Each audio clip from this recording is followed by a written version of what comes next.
Welcome to the Pindown, your Detroit Pistons podcast. I'm your host, Wes Davenport from Motor City Hoops and Detroit Bad Boys.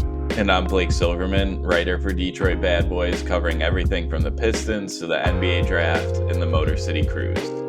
All right, Blake, so I had a question for you about traveling, but first, before I get to that, are you getting premium again or what is it called, Blue or whatever for Oh my Twitter? gosh, I need to. So a little background behind that. I got it because I wanted to interview someone, and you can only DM people that don't follow you. Only cold DM, right? Yeah.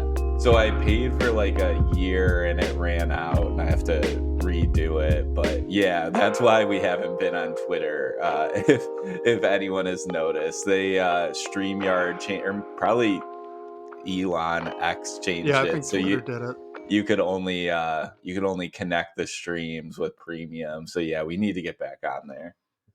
Well, I mean, this is 100% pot calling kettle black because I'm not paying for Twitter Blue or whatever. Yeah, I really called. don't want to, but I only brought it up because we started up the stream here, so peek behind the curtain, and there's this big notification that pops up on our StreamYard site where it's like, hey, Twitter's not letting you stream. You need to pay for Blue or whatever. So I forgot about it, and then I got the pop-up. I was like, oh, I'll give you a hard time on the podcast. What I really wanted to ask you, Blake, was, you've got dogs, right? I have one dog and two cats. Okay, so when you just had the dog, did you bring the dog with when you were traveling to places and doing mini vacations, or generally no? No, we don't travel with our dog. Honestly, I wish we did this time because we went to San Diego and I didn't realize how dog friendly of a town it was. There were people had dogs everywhere. There were some staying in our hotel. Our hotel even had cool. a welcome sign for the dogs and listed every dog's name that was staying. That's horrible. Yeah, and I think our dog, we got her during when the pandemic first happened, so she has some anxiety with us always being around and everything. So I wish we did take her because she ended up, I think, stressing herself out and getting a little sick while we were gone, which was stressful. But then traveling would have been stressful for her too. So yeah, I really wish we did take her though. Do you travel with your dogs? We do. We do for almost everything. I prefer, if all else is equal, to just drive so that I can bring the pups along with. I just kind of like having them around, but two, I don't want to pay for boarding them for a week. If I'm taking a summer vacation or something, I don't want to do that. The reason I asked though, and it kind of ruined the question, was your response. But the reason I asked was how different is it traveling with a dog versus the baby? That's what I wanted to know. Yeah, the farthest I've went with our dog is a trip up north to northern Michigan. So it not a crazy trip by any means, and that was pretty easy. But yeah, what our son was actually, it was his first flight. He's just under a year old. It was a long flight, time zone change and everything. He was really good. We can't complain. The only thing with it and the difference I'd say is I didn't realize how much, and I guess how much of a challenge it is, just the amount of stuff you have to bring. And it's almost like a little dance. You have to check this, but we need to bring this on, and who's going to carry this. But overall it went well. I can't complain. Good to know. I just remember when we got two dogs, right? The older one we also got during the pandemic. The younger one we got a couple years after that. And I was just remembering back to with the first dog, because obviously we went a little more crazy with our first dog. Yeah. We would pack up travel crates. It was just so much crap. And I was sitting here thinking on your trip to San Diego, what you must have had to have brought for your first son, right? It had to have been even more insane and even more crazy. So I was just curious. Oh yeah, he had his own suitcase. We had a pack and play thing for him to sleep in. And I mean, I just brought normally I don't bring a humongous suitcase, but I did this time just so we could put travel height chair and things like that in it and take up that space. So yeah, it's just I'd say the biggest thing, and obviously like depending on the situation, like it could be a pain or it could go really well to travel. But the biggest difference for me was just the sheer amount of stuff you have to bring and like who's gonna carry all this. Who? It's gonna be you, Blake. I Yeah, mean, oh, exactly. or like me. It's us. We're the carrier. Even growing up, 100%. that's what it was for me because I've got 3 younger sisters. So Mhm. I'd be the pack mule as my parents lovingly called me. All right. I feel like we need to actually dive into some of the sad stuff now with Jaden Yeah. Ivey. Although we should say good news there, right? So I don't I was actually just complaining to my wife about this the other night. I don't understand why the NBA is insistent on publishing the reevaluation window. Like Jaden Ivey's not going to be back in 4 weeks. He's going to get reevaluated Mhm. in 4 weeks. Regardless, the thought that he might be back by the end of the season, right? If he rehabs that up and everything goes well, maybe back in a couple months, 3 months, like that's awesome. So it's not clearly it wasn't as bad of an injury as it could have been. It sounds like it was probably a clean break if they're thinking about that kind of quick timeline. But man, what a tough injury and tough time, right? For it to happen for JI. Yeah, just horrible to see, first of all, like and yeah, obviously happy it was a clean break like you mentioned, and it didn't seem like there was any ligament damage from the, coverage that was published. I think when Shams posted a story about it, I think the wording that he used was like Jaden Ivey's expected to miss at least the majority of the remainder of the season, which is kind of like unclear, but I think you just have to operate under that assumption. Like he's probably going to miss it at least the great majority of the rest of the season, if not the full season. And depending on where things are at towards the end of the season, you might not even want him to come back. Just take your time because that's a pretty serious injury, immediate surgery and everything. And overall, it was just difficult to see, especially when he's having the year that he had, and going into a summer when you're eligible for an extension too. So yeah, tough to see, but overall happy that the team rallied around him and it's not like career ending or anything like that, but just horrible to see. It sucks. There's no other way to say it. Yeah, and look, I mean, this is obviously getting ahead of ourselves a little bit, but I think if it were me, right, and I were getting all the rehab done and everything, if I had the opportunity to come back, or if I was coaching Jaden Ivey and he had the opportunity to come back like really late in the year, maybe like only a month left or 2 weeks left, something like that, it might be good to give him like 15 minutes off the bench, right? Because at that point, when you miss that much time, a big part of getting back to yourself is getting the full speed action again. So if there's actually a way where, hey, the season's kind of up in the air, or maybe even at that point doesn't matter anymore, right? You're not too concerned about winning games. You've already started to dial some guys back like Cade or Tobias Harris, things like that, then like that's a great opportunity to get ahead of it for Jaden Ivey so that his first NBA minutes after all the injury and all the rehab aren't like game one next season. But yeah, shout out QT says Bones are good at healing 100%. Yeah, absolutely. Right. That's why it was so exciting that it wasn't ligament stuff.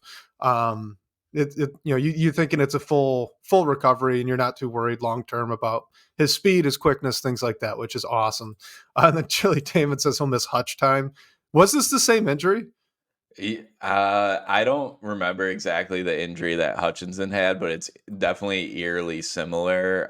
And I know Keith Langlois, the Pistons.com writer, posted that once it was a broken fibula for Ivy, he mentioned that Alex Ovechkin had a similar injury and came back after like 4 to 6 weeks. And he did mention that it's Alex Ovechkin, who's a lot just like a freak of nature.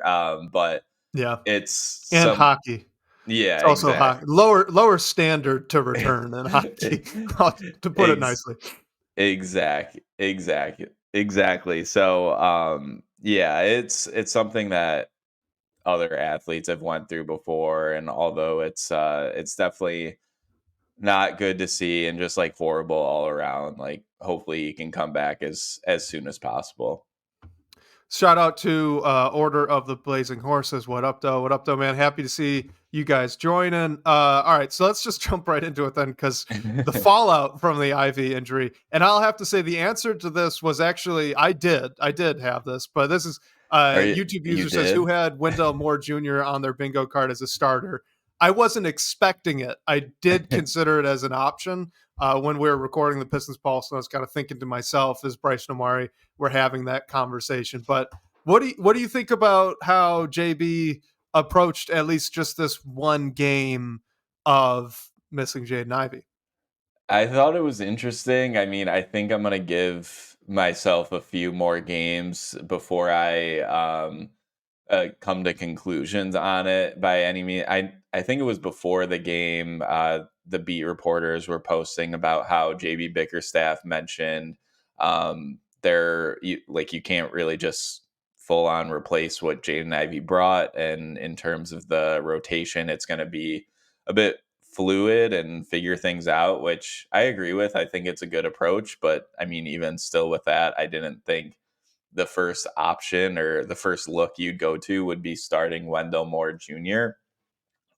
Even though he started, I mean, he didn't bring anything offensively. He had 15 minutes, and just just not much overall, which is fine. I mean, he's looked good at times, and also just looked a bit invisible out there at times, which I think you can expect from a traditional like end of the rotation guy. I thought initially when Ivy was going to be missing extended time, I thought that would be what probably leapt Ausar Thompson into the starting lineup. Just I feel like Malik Beasley is the cleanest option to put in the starting lineup in place of Jaden Ivey. But if you put Beasley into the starting lineup, you're like who's going to score off the bench. I feel like you don't have a reliable scorer, and Beasley has been incredible in that role the whole season. So it's just you're gonna be missing something, and I'm not sure if like Asar only played 14 minutes against the Hornets. I'm not sure if he's fully ready either. I think Ron Holland should eventually get some minutes, but yeah, I think Wendell Moore starting was kind of just let's keep everything else the same, except obviously like the starting lineup, which is a big piece. So it's a little weird, but I guess it makes sense. But I don't know if it's something I want to see just until Jaden Ivey is back, for example.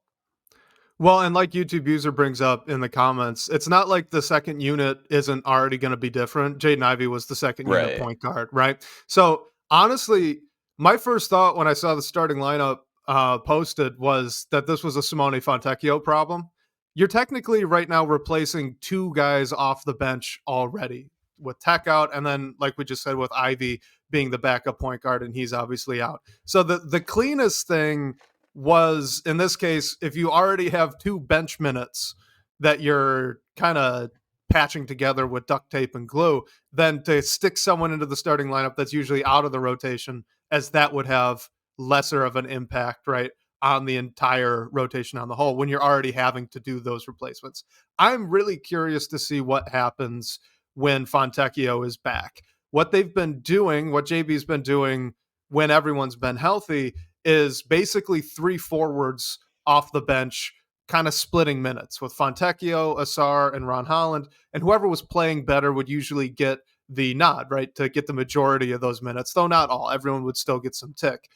I wonder if now with Ivy out, if you might just shift one of those guys up, right? Tim Hardaway Jr., I think would be, I mean, he's been a struggle guarding some wings already, so it might be tough to ask him to guard a few more guards if you put Fontecchio up there. But, you know, if you move, say, like you said, Ausar Thompson into the starting lineup and shift Tim Hardaway Jr. down to the two, then you still have two backup forwards that'll just eat up all of those minutes, and you can play a little bit less, you know, puzzling together with that. It just gets a little bit more simple.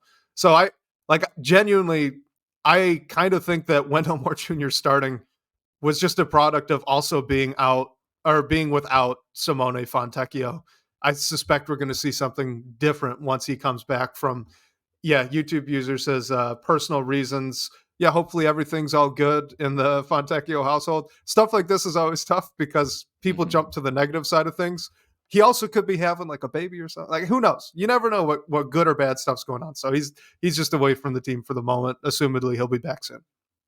Yeah, exactly. And also I think another element is Bobby Clintman is back from injury. He's playing in the G League. Who knows? Like he's not a replacement for this role by any means, but I think he's another guy that could potentially start seeing some minutes at the end of the rotation once he's ready and available. He's still on assignment with the Crews, but I think he is a guy like I wasn't expecting Ron Holland to do what he's doing with the Pistons so far, and um, Clintman's a guy that fills sort of that forward spot. So maybe he's someone who steps in, adds some rotational minutes as well. But yeah, it'll be interesting to see what happens when Fontecchio comes back. I mean, the Pistons are on a back to back. They play the Minnesota Timberwolves the night following the Charlotte game. So I honestly doubt Fontecchio will be back. I don't know that for sure, but hopefully he's back soon so we can see what everything looks like at full force, somewhat Let's just full force. Yeah, let's just stick with this for a second because we did shockingly, I know we did get a couple questions on the fallout from the Jaden Ivey injury. So let's go to this one here from Rames, and I think we're going to kind of paraphrase this into just what would you do? How would you handle this? Like, what should the Pistons do without Jaden Ivey now? But Rames asks, how many more minutes do you think Marcus Sasser will get while Jaden Ivey is out? And should Ausar or Ron Holland absorb most of the minutes here that were going to Jaden Ivey? Jaden Ivey was averaging almost 30 minutes a night. I believe he was second on the team in shot attempts. He was obviously second or first or second actually on the team in 3-point attempts and makes. So big shoes, right? No matter how you slice this is a really, really big offensive role. Not to mention that he really was the point of attack defender. There were some issues with that with guards that you and I have talked about before, but it's a big role. Point is, it's a huge role that the Pistons are losing right now. So, what would you do to fill it? Yeah, so with Sasser, he on the season he's averaging 13 and a half minutes a game in 23 games played. So that's like a decent number of DNPs as well, just when he was out of the rotation to start the year and then he was filling in a bit. And then against the Hornets, so the first game after Ivy was fully out with injury, Sasser played almost 22 minutes a game. So I don't know if he's going to play that many minutes each night, but I think he'll definitely see maybe 4 or 5 more minutes per game on average, just because you're losing your primary creator in the second unit and you don't really have that guy to go to like a third point guard. I think that might be a likely signing that we see depending on how Trajan Langdon uses the cap space and what trades are available to come in and bring in draft picks that we know he wants to do. If you do have some cap space left over, maybe that's a signing they make. Maybe it's a type of player that is out of some other team's rotation that Langdon asks to be included in that deal because, like, Marcus Sasser isn't like it's not his true role. So I don't think the answer is just give him the keys and run with it. Give him almost 12 more minutes a night and run the second unit. I think in the meantime, maybe you can try to patch the hole with that, but I just don't think it's the long term solution. So I feel like, especially if Ivy is going to miss the rest of the season, I think there has to be some sort of move that this team is going to make, and I'm just not sure what it is, but I think there will be something out there because it's just clear to me that the answer isn't really on this roster right now. Yeah, I'm with you. Like Marcus Sasser's best role. to me is playing next to a big guard is kind of that, he's a feisty defender, so he could take point guards on the other end. And then on offense, playing off the ball, playing off movement, and kind of being a score first type of player. The problem is the Pistons are kind of painted into a corner here. So, it was floated a couple times on the Pistons pulse, like, hey, maybe you should start Marcus Sasser because he's probably the cleanest fit, honestly, next to Cade Cunningham without disrupting the rotation too much. The issue, at least that I have with that, is you've got no one else that can really back up Cade. And look, as much as I do like Marcus Sasser and want to see him play more minutes, I don't want to see him playing 30 a night like Jaden Ivey was. It'd be tough to split him as a starter and the primary backup to Cade Cunningham. So if it were me, right, I'm with you. I think you kind of ask Sasser to sink or swim a little bit as the backup to Cade Cunningham. If Cade's averaging 36 minutes a night, then get Marcus Sasser 12. So when Cade's out, then Sasser's in, and that's kind of at least how I do it up until the trade deadline, where maybe like you said, you can get someone that could kind of step in and temporarily fill the hole, maybe on an expiring contract or something like that. But it's just a tough. It's really a tough spot without having another point guard. This was this was kind of the nightmare scenario, actually, that we had talked about before the season started, right? When we were looking at the roster, going, Jaden Ivey's the backup point guard. You've got Marcus Sasser behind him. Jaden Ivey's also the starter. They just kind of have a very shallow depth behind Cade. That's not a bad thing for a team that's rebuilding like the Pistons are. And I would absolutely not want a panic trade or anything like that to fill this role that you've lost with Jaden Ivey. I have much more appetite for asking Sasser to try and step up and see if he could be a backup point guard, for asking Ron Holland or Ausar Thompson to step into that starting lineup and maybe have a little bit more of a scoring load that they would have off the bench. I'm much more interested in those types of things rather than bringing in a guy to step in for Ivy. But it's just, they are in a tough spot. They really are.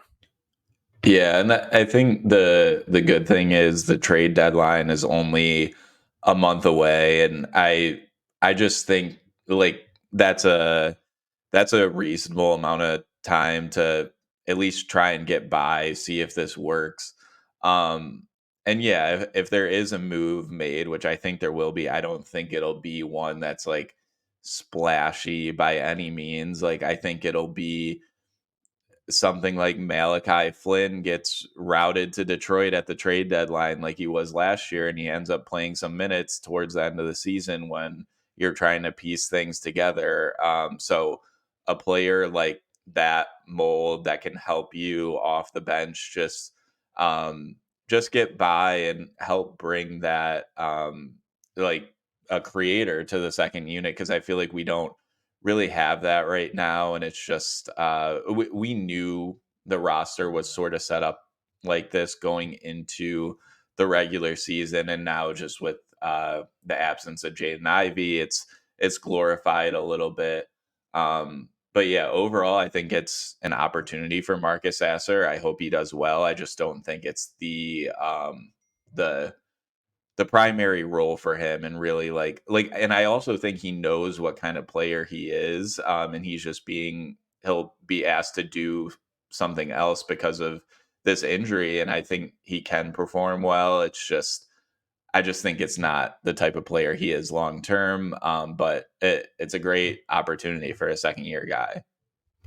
The last thing that I want to say on Marcus Sasser is just that this is kind of a bummer for him in a way, isn't it? Like, I know he's going to get more minutes, and so in that way it's good, but he's going to get more minutes doing something that is not necessarily his strength. And it's always, at least to me, it's always kind of a bummer to see young guys who are trying to find their way in the league get asked to do something that's really not what they maybe should be doing, I guess. Like, you could think back to Isaiah Stewart early on in his career where he was the starter, or even last year where he's the four man, right? And you're just looking at a guy who, yeah, he's got all this talent. He's a great defender. You've got all these pluses with the player in particular, but the role he's being asked to do in Detroit at that time was just it shouldn't have been what he was being asked to do, but they didn't have another choice. The roster was set up in a way that that's what he had to do. So it is. I do think it's just a little bit of a bummer that like we can't see Sasser, or we probably won't see too many minutes of Sasser now playing off of Jaden Ivey or off of Katie Cunningham or another guard like that who can set him up and make his life a little bit easier on offense. Regardless, though, I think you and I are on the same page that one, Marcus Sasser probably shouldn't be the starting guard next to Kate when Ivy's out. And then two, we'd probably like to see someone other than Wendell Moore Jr. So what would you do? What is the solution for Blake Silverman? Oh man, like I feel like in an ideal world for me, it's to start Asar, but like he hasn't like Asar hasn't, I guess, grabbed this role and say like it. I need to be the one that's in the starting lineup right now. There's things that you can pick apart with him defensively this year, and also he still has the same problems on offense. He's not shooting the ball at all. He his handle still doesn't look great. And then if you're asking him to play next to another non-shooter like Jalen Duren, like then you're back at the same problems right now.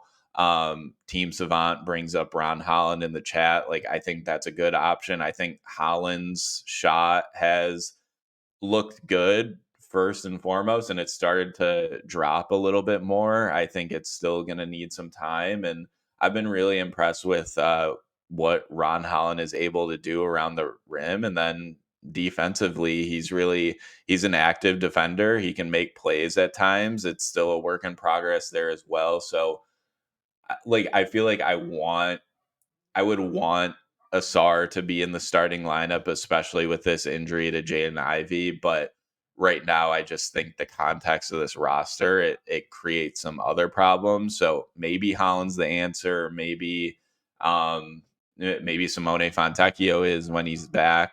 But yeah, right now, like I wish it was Asar. It's just I don't know. Like I don't know what it would look like, and if you can do that for 5 to 10 games and into the future until you have a Jaden Ivey back available.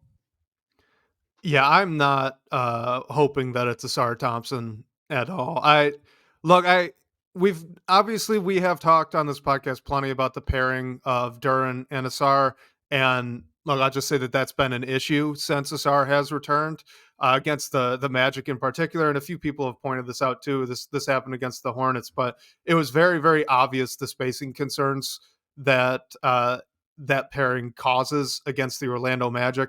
There were 3 plays. You could go back and find this. There were 3 plays in that game where Tobias Harris is posting up in the mid range, probably about 15 feet on the strong side wing. Okay.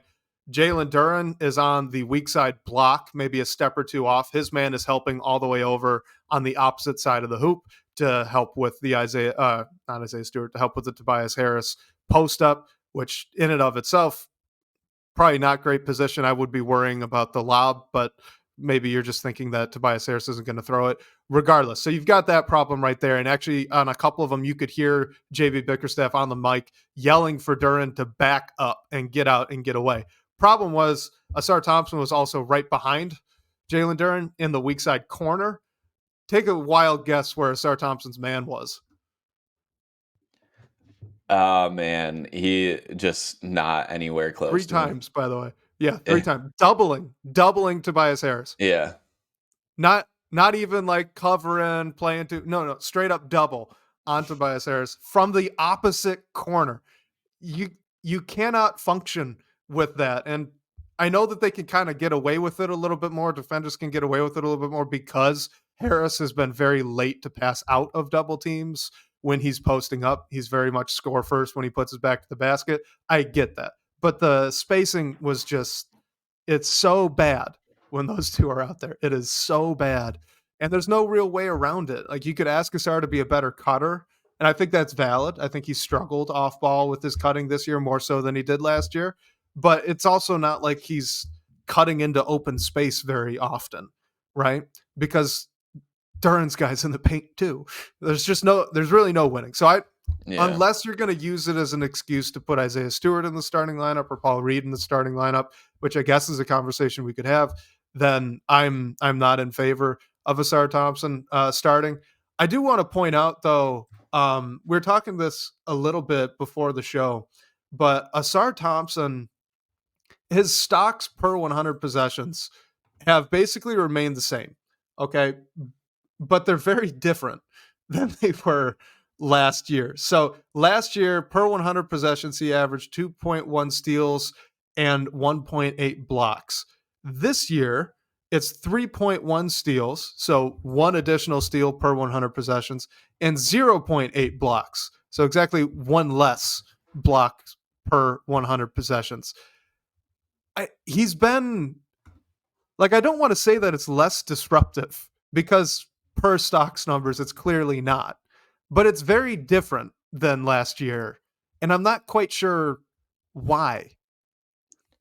I mean, I've wondered the same thing. I feel, do you think he's just not all the way at 100% and like ready to come back? Because I mean, he didn't play a ton of minutes. Like he played 14 minutes against the Hornets on the season so far. He's playing just under 18 minutes a game. So there might be a little bit more ramping up, and he might just need some more time. And yeah, YouTube user brings up JB's using him in a different role. That very well might be it as well. So yeah, it's odd, I think. But I don't know. I'm willing to give it a little bit more time just because he's played just under 15 games so far this season.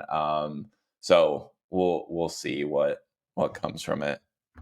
Really quickly, shout out to Mateus, our guy from Brazil. Thanks for joining, man. Always appreciate it. Uh, going back to Sar Thompson, like, you're probably right. It does feel a little bit like he's on a bit of a pitch count with his minutes right now. And I have no idea how you'd want to ramp a guy back up to a full minute load after, the blood clotting issue that he had. So Mhm. I absolutely could be just like a feel thing, right? But for as a tangent here with JB, with YouTube users saying that JB's using Asar Thompson in a different role, offensively, I actually really like it. I love how the Pistons have been using Asar Thompson. It's much more off ball. They're actually using him as a screener or as a guy handing the ball off in DHOs now.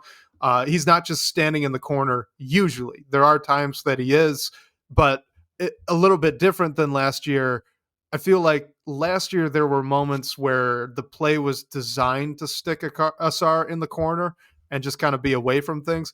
This year, more often, I'm getting the sense that if Asar is standing in the corner, then he should be reading the defense and maybe making a cut, right, or trying to get himself open. It's not the actual play to stick him over there, if that little difference makes sense. But what have you thought about Asar Thompson's usage here in these 15 games since he's been back? Yeah, I mean, I think overall, my issue is like I was mentioning with the starting lineup. I just want him to just beg JB to be like, you need to play me more minutes. But I think the holes in his game have still stuck out. They're still glaring. And I don't think the shot is going to magically improve out of nowhere. I mean, I think the handle has more upside to improve and at least become something someday, even though it hasn't looked good so far this year. But I just think overall he's one of the best athletes that on the team and debatably in the league. Like he just brings an element that isn't easy to come by, and we know what kind of defender he can be, and he's been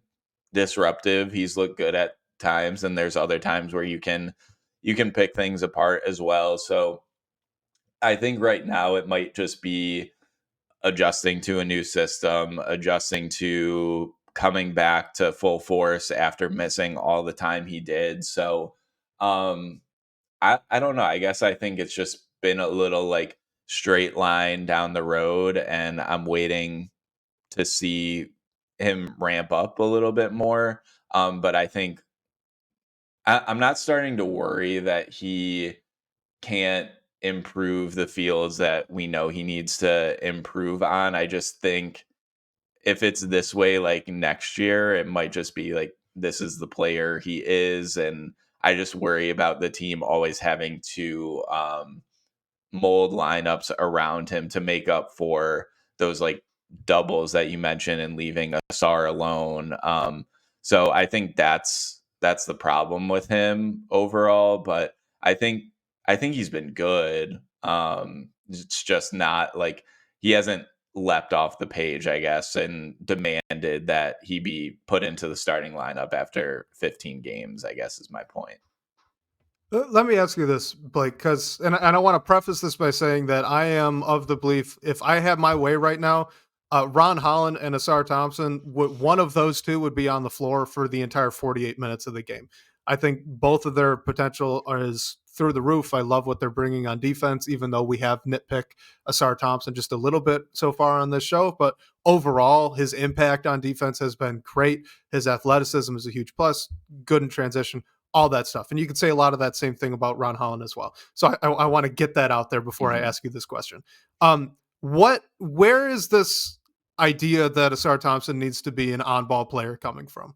Because I've seen that talked about. I've seen like, he needs to improve his handle because that's his upside is like Paul George or something like that. And I don't. Not only do I not get it, I don't see it. I didn't see it in OTE. I don't see it now. He's very stiff with the ball in his hands. It's not just his handle, and his handle is loose and he needs to tighten that up. But he's also stiff in his movements. He doesn't get around guys easier. He doesn't flip his hips easily at all. When he's attacking forward, he's much better, much quicker, and much more fluid on defense when he's backpedaling or trying to stay in front of guys. We've talked about the shooting. Mateus brings up that he's 48% from the free throw line this year. And like, look, guys that shoot less than 20% from three usually don't become good shooters. Like we could just put that out there now. So, let's not bank on Asar Thompson being a really great 3-point shooter at some point in the future. His passing has always been significantly better from a standstill or off one or two dribbles or in transition. So like point is, where is this, oh, he's going to be some on-ball creator and needs secondary playmaking reps? Where is that coming from? Where? I think there are two things, and I think first is probably who his brother is, but it's easy to No, that's a great point. it's easy to think like assume that they should both be the same player, but they're just not. They never really have been. Asar was always more of a play finisher, and that's why he scored a bunch at OTE and won MVPs. And his brother was passing him the ball and excelling in that. And I think second, it's also a little bit because of the team context that SR is playing in now with the Pistons, where you don't have a bunch of those secondary, tertiary creators. Like I think it would just be nice if that could be Asar because of his frame, who his brother is, and we know his twin brother has that same skill. But I think you're right. Like you have a point, and maybe that's just not the type of player he is. And we know he's excelled at being that play finisher who can go out and defend, and that might just be what he is. But if that's the case, the Pistons need to bring in some other guys that can dribble the ball and make plays. And I mean, I think Asar is a good playmaker, even though the handle isn't there. It's just like how can he be in those opportunities? And I think the Pistons need a couple other ball handlers, playmakers to help open that up a little bit for Asar. Yeah, agreed. I mean, I think hopefully one of those guys can be Ron Holland here in the future. I've really liked Yeah. what he's flashed with the ball in his hands more than I ever expected that I would.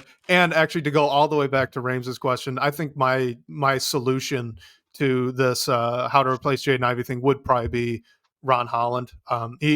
I know it's putting a lot on his plate, but he's better offensively than Ausar Thompson, significantly so, shockingly enough, this early in his career. And he's also better defensively than a guy like Fontecchio or Marcus Sasser, even though he's worse offensively than both of those guys. So he seems kind of like the happy middle ground where you can get some of the ball handling reps and you can run some of those pick and roll actions or dribble handoffs for Ron Holland, which are things that I'd just like to see him do anyway at this point, just to get those reps in early. But regardless, back to Ausar, like I really like Ausar Thompson. My pitch for Ausar Thompson is to be, I can't really think of a player comp for it. Maybe like go all the way back to Andre Karolinko or something like that, where almost everything is straight. Like if he's driving to the hoop, it's right off a rip and go. Right, he's not probing around or doing anything like that. It's pretty much a straight line drive. Great connective passer, killer in transition, great screen setter. Right, good as in the short roll where his passing can really shine, and then just a smart cutter. Like that's a really, really good player, especially when you add in all the stuff that he does defensively. That I Mhm. think he's like that's the guy that I want starting at the 4 next year. Actually, he's just not. I don't know. Like I don't see all of what we've seen from Asar Thompson and go, wow, like Andre Iguodala is the like Mateus brings up is the comparison. Maybe late career Iggy, right, where he was doing less on ball, but early no, like I do not want the ball in Asar Thompson's hands to initiate.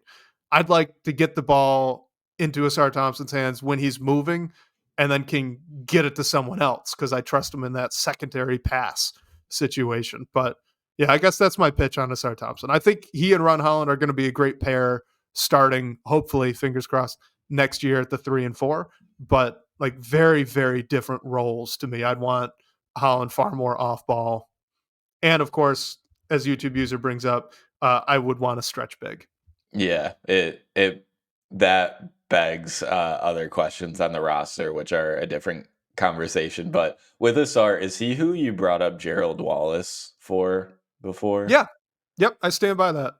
Yeah, no, I Actually, I don't think know why I didn't think of that. no, Dang it. that's a good one. I was like, I think it's Asar, but it could be someone else. But yeah, that's a good one as well. And yeah, with the I mean, he's still a great defender. I just think so far through this year, there's definitely more things that you can pick apart, which I'm definitely optimistic those will be singing a different tune about that in a month from now or however much time. So yeah, definitely interesting season for Asar so far, and I think the absence of Ivy will it'll make things a little more interesting too. And like last thing I'll say is I know the NBA's changed. It is changing and it's kind of shifting away from guys that can't create for themselves, but I still think there is a role for a straight line driver who is a very good quick decision passer, has pretty good feel, right, for what's happening in front of him, and is a great defender and is a very good rebounder for his position. Like I know those guys aren't superstars, and I don't think Asar will ever be an all-star type player, score 20 points or maybe even 15 points a game, right? But there's a role for a guy that you can get creative with and put into spots where he can get other guys going or he can just kind of cause some chaos offensively. So I'm very much in on Asar Thompson, even though I'm not on that type of bandwagon for him. QTS can Asar be our long term power forward? I hope so. Want to give out a shout out to Arthur Sace. Hopefully, I said that right. Because he brought up the fact that the Hornets were ignoring him if he was further than 10 feet. Asar, that is, we're annoying Asar if he was further than 10 feet away from the basket. That we brought up earlier. We just didn't shout him out. Last thing on this, and then we'll get to whatever questions we can. This from the live chat. YouTube user asked, did Ron and Asar Thompson try to do just a little bit too much with the ball in their hands last night, perhaps to try and make up for the loss of Jaden Ivey? Maybe I actually and yeah, I think game one probably there's a little bit of an element of that. But I think maybe we'll see that dip a little bit as the team gets used and the chemistry without Ivy being a part of the team on the court. I think they'll get used to that a bit. And I think I enjoyed a bit what Rod did in his limited minutes. I mean, he played just under 11 minutes, so not a ton, but I thought he looked good. He had some crafty finishes near the rim as well, and I would be all for him getting more minutes as we figure things out without Jaden Ivey in the mix. I was a little confused, honestly. I know he got into a bit of foul trouble, but why Ron Holland didn't immediately get more minutes without Ivy available? So yeah, I mean, I think there might be a little bit of an element of trying to make up for what Ivy gives you, but I think overall, like there isn't a singular player or even a mix of players that are just going to automatically give you what Jaden Ivy gives you. And I think the guys that are given an increased role without Jaden Ivey just need to understand like that you got to play your game and not try to make up for someone else's. So yeah, I think there's probably a bit of that to start, but I'm pretty confident it'll drop a bit as more and more games are played without Ivy. Agreed. I mean, I think you're right. Both of those guys were probably trying to do just a little bit more than usual. I guess I don't know. Maybe not Holland, like you said. So Holland didn't play a ton of minutes. It was just 11, right? He was Mhm. really good in the first half, not as much in the second. I kind of think that maybe, and we might just see this a lot more now moving forwards, but without Jaden Ivey and the rim pressure that he gets, Ron Holland's roller coaster is going to be a little bit more noticeable. Ron Holland is probably right now the most natural get to the rim on your own athlete on the team. Cade is going to get a lot more paint touches, but most of his paint touches are coming from like set screens or some of those post ups that he gets. He's good ISO getting to the hoop, but he's not a natural with it, just given his okay NBA athleticism. Ron Holland is both a fluid handler of the ball, even though it's a little bit loose. He's also a good mover and he can get to the rim. So the importance of Ron Holland driving to the hoop is suddenly magnified without Jaden Ivey doing it as well.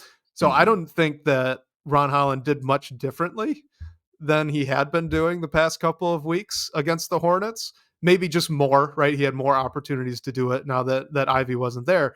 But it wasn't like he was trying to expand his game.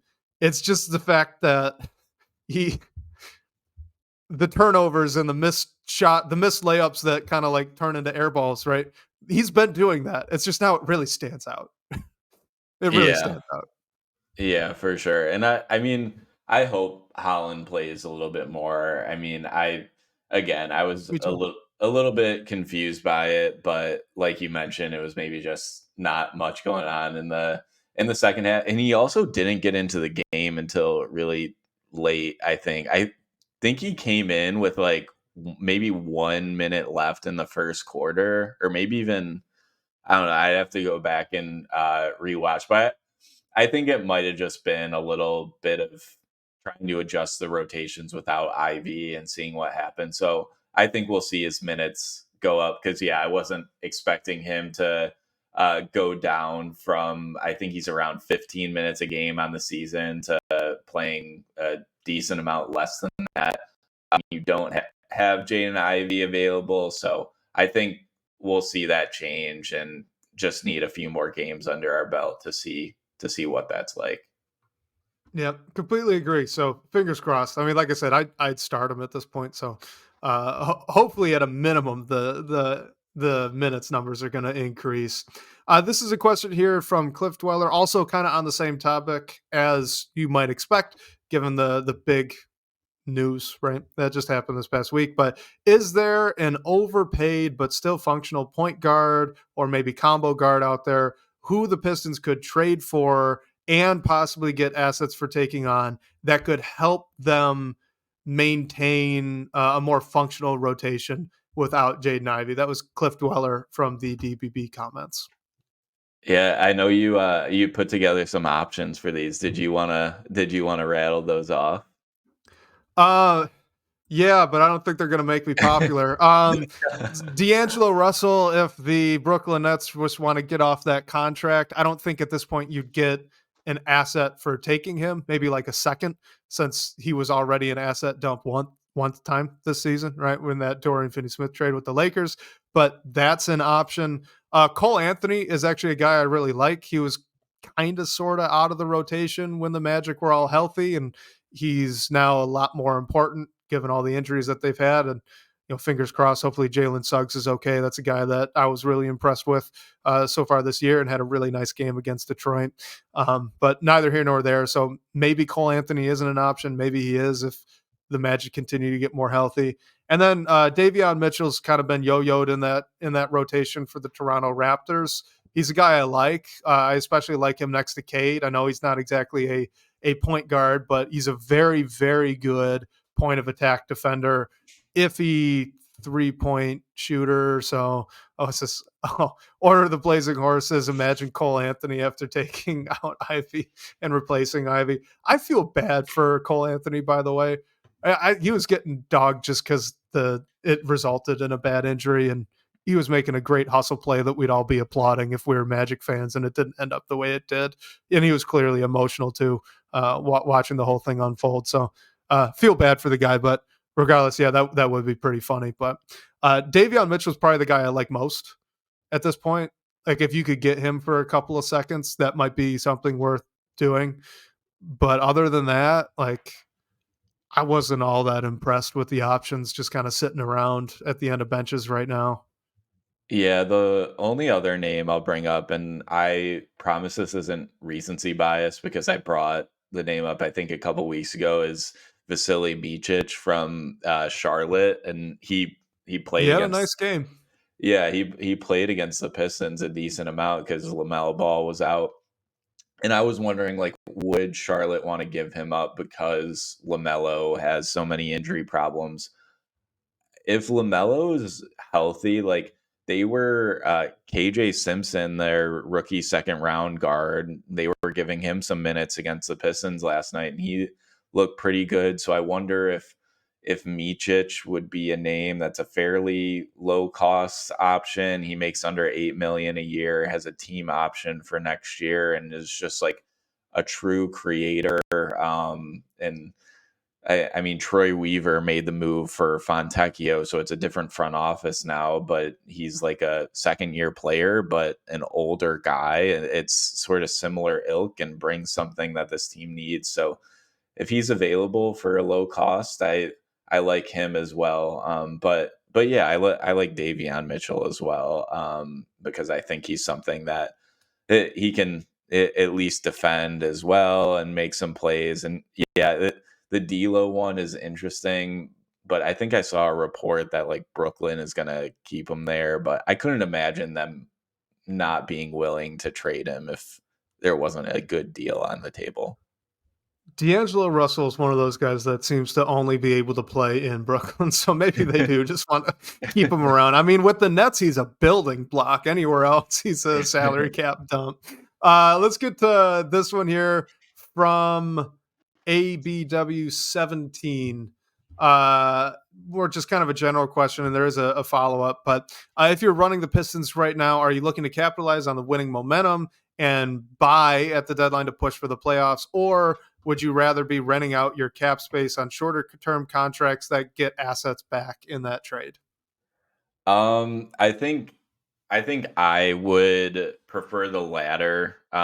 Just renting out cap space and still trying to be in asset accumulation mode at least for a little bit longer. The winning that the recent stretch definitely makes that more of a question. Like I think it would be great for this young team to make a make a run at the play-in, compete for a playoff series, like however high they can get, especially with some of the stuff that's going on with other teams in the East, like Jimmy Butler wanting out of Miami, everything that's been going on in Philly, things like that. It makes it a little harder, but I just think where the roster stands right now, they're not totally they're still like building towards being a contender in the East. And I think until you're at that point, it doesn't make sense to push the chips all in and sell like all your draft picks, things like that. So I mean, if there's a way to thread the needle where you can at least compete for the play in and still make moves that don't give up draft assets and maybe you can find some flexibility in return, I think that's ideal. But right now I just lean towards um just pumping the brakes a little bit. I think they're maybe a season away from being where you really should push the pedal down and make a move that puts your chips all in, and now throw the Ivy injury into the mix, and I think it's even more of a challenge. I just don't think this is the season to go for it. Although they won a lot more games at this point than I was expecting them to. Um, but right now, I think I don't know. I feel like it'll cool off, and I don't want to say that, but right now, I just think it's leaning that way, and I think from everything that Trajan Langdon has said publicly, he still wants to build the draft cupboard and go at it from that way and slow play this a bit, which I understand just as his first season with the team and where the roster stands itself too. And that draft cupboard is pretty empty, which I think is the Mhm. other side of this conversation, right? Because like, look, the let's say you do, right? Let's say you are the Pistons and you want to buy, you want to go out and get a guy who's going to help you right now, and maybe like a star player, right? So maybe let's just say it's Brandon Ingram, Jimmy Butler, guys like that. You don't have the first round picks to trade. Okay, so that's just straight up. You cannot trade a first round pick until I believe 2029. I believe that's the first one because of the Stepien rule right now. So that's your first round pick that you can trade. Outside of that, and you look at this roster, what sort of buy now assets do they have? Because Jaden Ivey was one of them. He's not anymore, right? Not with this injury. That's not, they're not going to do that. No, probably most teams would rather not do that and bring in a guy who is hurt that significantly and all that. So that's one, right? Go down the list. You look at like Jalen Duren. We've discussed it's a big who can't shoot and is not a good defender. So how many teams really want that? You've got second round picks that you could bring in, but second round picks are starting to get, or that you could send out, and second round picks are becoming more valuable. So that's possible, but that's not going to get you a star player or a borderline all star. So that's not really, in my opinion, that's not the type of buy now move most of this conversation seems to be set around. Ausar Thompson would definitely have a lot of value. Do you want to lose Ausar Thompson? Ron Holland would definitely have a lot of value. Do you want to lose Ron Holland right now when, again, you don't have like a surplus of picks coming down the pipeline? So I'm with you. Like, if it's me, I would like to slow play it. Let's get additional assets in here. Maybe we could grab a future first round pick for one of our veterans who's playing really well. Maybe we can do, get extra second round picks and bring in a guy who can fill a role a little bit right now, like a Davion Mitchell, right? Like maybe Toronto would give you Mitchell and a second for like Fontecchio or something like that. That sort of small deal that gets you a draft asset and does also help you a little bit in the moment, right? But not only do I agree that I don't think it makes a lot of sense to invest right now, they also kind of can't. Yeah. Like their best asset was probably Jaden Ivey, and not named Cade Cunningham anyway. And I mean that ship sailed this deadline. If you wanted to do that, they just can't. They can't buy. I don't think they can buy. Yeah. I agree. And YouTube user brought it up as well. Like Langdon is looking to get assets, and everything he's said and done has made his intention clear. I totally agree with that. Like I just highly doubt that I don't think Langdon is gonna go out and make a move for Brandon Ingram that makes a ton of money, is looking for a max extension, and is basically you're just dealing for a rental. Like, I don't think that we're gonna see that. Honestly, I could be very wrong, but everything that Trajan has said and the moves he's made to back it up make it pretty clear that he is not at the point where he's going to make a big splashy move. He's trying to use the cap space to garner as many assets as possible and then build everything from the ground up from there. And on top of all of that, when you are a rebuilding team that does not have a bunch of future first round picks, like say the Rockets or the Thunder aren't rebuilding, but the Thunder have a bunch of future first round picks. Like when you're not in that situation and you look at this roster with all the holes that it has in it, wouldn't it be nice to get to dip your toe in one more time in the lottery this offseason, right? Yeah. In a draft that's pretty strong at the top. Like you've got Ron Holland, you've got Ausar Thompson, you got Jaden Ivey, guys that are still high potential players that are already showing that they're stepping forward and they're reaching that potential hopefully soon. Get another guy, right? One other player that hopefully is of the same ilk and is a big hit. And then maybe you're more comfortable investing in a big name, a second star to put next to Cade Cunningham. You know, then it makes a lot more sense.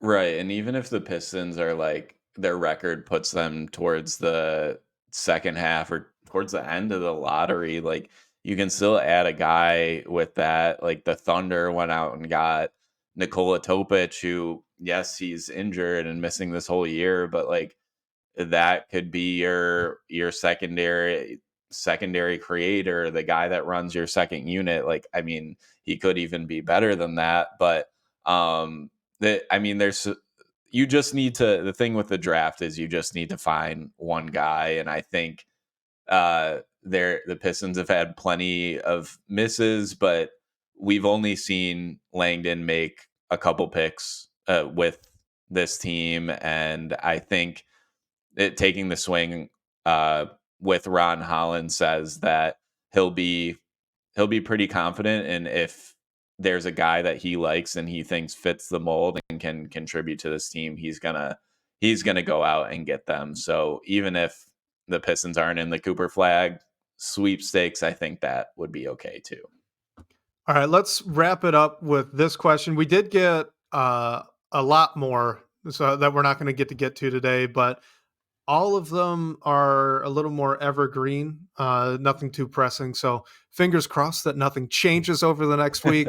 And no from Motown, ABW17, your second to question, and our mystery caller who left us a voicemail this week. We will get to it next week on the show. Apologize that we didn't get to it today with all the Jaden Ivey talk and the fallout from that. But this is topical since Jimmy Butler will be traded from the Miami Heat.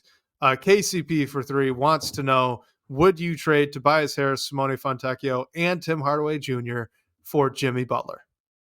I don't know. I'm kind of just like, why? Like, if you could get him for next to nothing, sure, but I just don't like you're gonna need to attach picks, and I guess it depends on like how desperate Miami ends up getting to make this deal happen before the deadline and what the market is. But I assume like the player package of Tobias Fontecchio and Tim Hardaway Jr., like I think those are all pieces you'd be willing to give up in a trade to get a star. But I think you're going to have to give up more than that. You're going to have to give up draft picks. You're going to have to give up some sort of prospect. It just depends how close to the deadline this comes to pass. And I I know Jimmy Jimmy said that he wants to play anywhere but Miami, but I don't know if this is like the right situation for him to succeed. And nearly every situation that Jimmy Butler's been in, we've seen things come to the point that they're coming to now in Miami. I don't think that would be good for this team. I think you're going to have to pay him a lot of money. So I just I just don't, although it's fun to think about what would happen, I just don't really see a reason it would. I think the Pistons aren't at that stage where they should take a swing. I think you'll probably see some sort of contender. I don't know where he's going to go, which is super interesting, but I think the Pistons are towards the end of the list of possibilities. Yeah, I'm with you. It would have to cost more than Hmm. Harris, Fontecchio, and Tim Hardaway Jr. Like, no shade to those guys. I think all three of them have had really good moments so far this season with the Pistons. All three of them have struggled in other ways too. But look, I mean, Jimmy Butler's still Jimmy Butler. I think if you Hmm. you look at his stats this season, they look like they're down. You also have to factor in that it's Jimmy Butler, and when Jimmy Butler's upset, Jimmy Butler's upset. He's making everyone sure that they know. So, like, Butler would be an awesome fit next to Cade. I think it would be a lot of fun to see those two work together. And I mean, you probably elevate pretty quickly to a play in or playoff team, like definitively this year, if that's something that you do. But like you said, like, that's not enough to go and get Jimmy Butler. Tobias Harris and Fontecchio and Tim Hardaway Jr., you need to add to that. That's not enough of a package, and this is still an all NBA player we're talking about. This is still an all-star that we're talking about, a guy that can anytime you get to the playoffs so you can put the team on his back. Not only that, but he's been there and done that. He has at points of his career been a pretty good leader for teams. I think the Pistons actually have a pretty strong locker room context right now to take in a guy that's competitive in the way that Jimmy Butler is. Like, there are only pros, I think, to Jimmy Butler, the player in Detroit. The con is that I believe he's an expiring contract or about to be an expiring contract. I know he wants a He new has a deal. player option next year, Yeah, like a 50 plus $1 million one.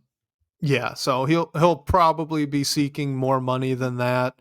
And like you said, I mean, it's Jimmy. He's going to want to be on a contender, and the Pistons are not that. So as fun as it would be, right? Like, Mhm. I am 100% on board that if you could get Jimmy Butler for peanuts and add an all NBA type player next to Cade Cunningham, while you also have guys like Ron Holland and Ausar Thompson that can learn from him and hopefully in like 3 years kind of take over the mantle from him as he starts to age out, like, absolutely do it. I don't think it's on the table. I don't think that's possible. He's going to cost a lot more than I'd be willing to pay. Yeah, I'm with you. I mean, at this point, Miami just has to get the Yeah. best deal possible, and I don't think the Pistons, one, could, but more importantly, two, would be willing to give it up just to bring in Jimmy Butler. So I think that is what it is. I mean, I honestly think that he might want to spite Jimmy Butler to send him to a situation that he doesn't want We to are go to. talking about Pat Riley. That is Yeah. 100% honestly likely. Not even just likely. That's just likely at this point. Yeah, but even still, like, I think, like, I don't think the Pistons are, I mean, Jimmy probably doesn't wanna live in Detroit, during the winter. I could definitely see that, but I think the Pistons are an intriguing, like, young team that could only be, a piece away. I don't think that is really, like, I don't think the Pistons would be the destination either if the Heat, their sole goal was, we're just trying to spite Jimmy Butler. I think what they're going to do is just get the most they can out of him, because you only have so many of those players that you can deal and retool or rebuild from there. And I don't think the Pistons will be willing to give up the type of package that the Heat are looking for, which I fully agree with. Yeah, I think if you really want Jimmy Butler, right? He's 35 years old right now. So if you really want Jimmy Butler, I would focus on free agency. I would bet that he is going to decline that player option and go seeking a max contract. So if you want to be the team that gives Jimmy Butler max money until he's 38, right? You want to sign him on a 2-year deal, 2-year max contract, and have that be kind of the Al Horford-esque bridge superstar for this young Pistons team. I actually might be in favor of that, depending on how the offseason shakes out and what other moves they make. I wouldn't rule it out, but I'd say that I would be much more in favor of that than trading now and giving up those assets. So if you are a fan and you do want Jimmy Butler in Detroit, hope that he declines that player option and the Pistons clear some room. Man, I could never imagine declining. I think it's $52 million. Like, hey, if Jimmy does in fact decline that player option, he's a much stronger man than I know he has a lot more money than I do right now, but like, man, whoever the financial advisors are in that man's life, like, please just tell him opt into that deal, because like I I don't can't. know. He'd probably be the best free agent out there at this point, right? Who would be better? Yeah, He'd be the belle of the ball, so to speak. yeah, that's true. I don't know. I just couldn't imagine. I couldn't imagine doing that myself. The only I'm with you. I wouldn't do it. The only thing that I can think of in favor of doing that, like if I were in Jimmy Butler's shoes, and we should close with this because we're totally off topic now. But if it were me and I were the agent, the only argument is that this is probably the last chance he's going to get at a max. Yeah, This is yeah, probably it. So if you could get a new max contract for 2 years, maybe 2 years plus a team option or something, if you want to convince the team to give it to you, right? It's more money next season than the 52, and it's money guaranteed the year after, and potentially money the year after that. He's 35, he'll be 36 starting next year. Like that would be exciting, I guess. hmm Or like YouTube user says here too, right? Like you could sign $100 million contract or something just yeah, narrowly over. It's a raise and it's more guaranteed money.